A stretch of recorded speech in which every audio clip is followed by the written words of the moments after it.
What happens if you crack your neck too hard?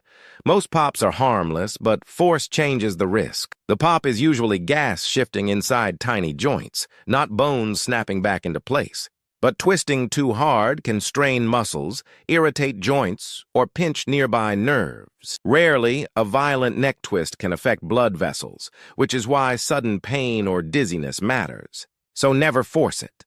Gentle movement is one thing, but pain, numbness, or dizziness means stop and get checked.